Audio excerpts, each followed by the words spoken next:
అబ్బబా అబ్బబా అబ్బబా పాయసాల తరకల్లోన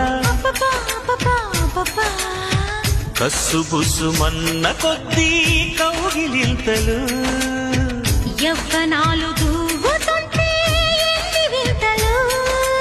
ఏరన్నాక నీరొస్తాది ఎండన్నాక నీడొస్తాది నీకేమొస్తది